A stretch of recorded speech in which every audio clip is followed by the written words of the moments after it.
Hi ladies, it's Laura, and I just wanted to continue on with my video series of what to do next. So this would be step 3. And in step 3, if you've gone through step 1 of bringing your awareness of things that in your life that aren't serving you, if you've sort of identified them, and if you've, step 2, tried to find ways to crowd them out of your life so that you can incorporate some better habits, then step 3 would be now to really get serious and start to look at the food that you're eating. And I go to food again because food is something we can control and something that is tangible, something we can actually see in front of us and write down and track. Stress is definitely a part of it, and emotions are definitely a part of it. But when you're not feeling well, it's really, really hard to come at it from an emotional, point of view.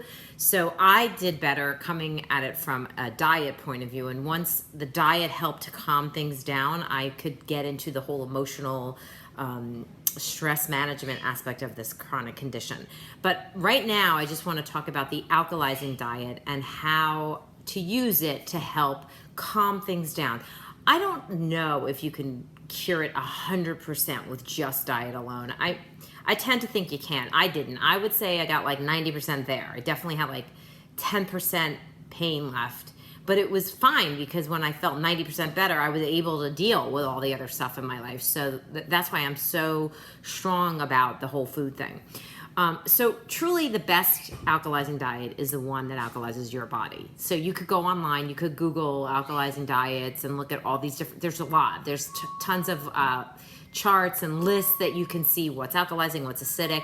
For me, testing is the only way you can do that. You know, you've got to eat a food, test your urine with a urine stick, track how you feel in a journal, and go food by food. Usually, this is not always, green food makes your pH stick green, which means alkalizing. Sorry about that. Let's get that phone call out of the way. So that means alkalizing. So the problem is that there are different weak acids in some of that green food that we cannot metabolize because of our deficiency in minerals. That's probably a mouthful what I just said, but basically weak acids are foods that are acidic outside your body, and then when you eat them, your body has a flood of minerals that comes and creates an alkalizing effect. A good example would be a lemon. A lemon is extremely acidic outside your body. A lot of people swear that when they eat the lemon, it alkalizes them.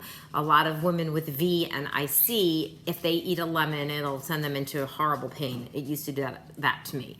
But another good example is a lime. I could eat lime, but I couldn't eat lemon. So they're not the same. So oxalates, which we have a lot of posts on oxalates on our page, is a weak acid. And not all vegetables with weak acids with this oxalate will affect you the same. So some people take all oxalates out of their diet and they live like that forever. The problem with that is the very food that has the oxalate is the one that has the minerals. So it's like it holds the key. So we have to introduce them into your life. So not all oxalates will cause you to flare all the time. Some people can eat spinach, but they can't eat chard. Me. I couldn't eat chard, but I could eat spinach.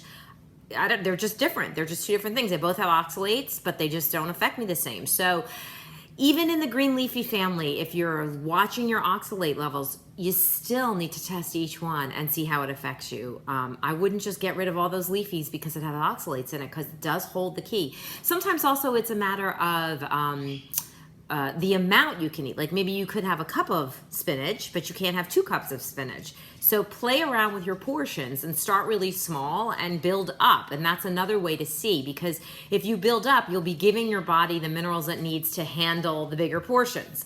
So I would not just follow a blind chart that's available on the internet. I would buy pH sticks, I would test food by food, and I would keep track. And once you do that, the goal is to try to get your pH to 7.5, 7.25, around that range as much as you can. As you heal and you balance, anything that measures higher or lower will not bother you. But when you're imbalanced, going above or below will. And by the way, going from 7.25 to 7.5 is a very big jump. I know it doesn't look like it is in numbers, but that's by the hundreds of thousands. Like, it's a lot. So 6.0 to 7.5, huge steps. It's by the 10, exponentially getting higher by the tens. So that little increase can really be the difference between a flare and a calm. So please go online, Google pH scale, read up about it, get yourself familiar with it again, get yourself some pH sticks, get yourself a blank notebook or use an app online and start tracking your food. Okay, girls, talk to you later.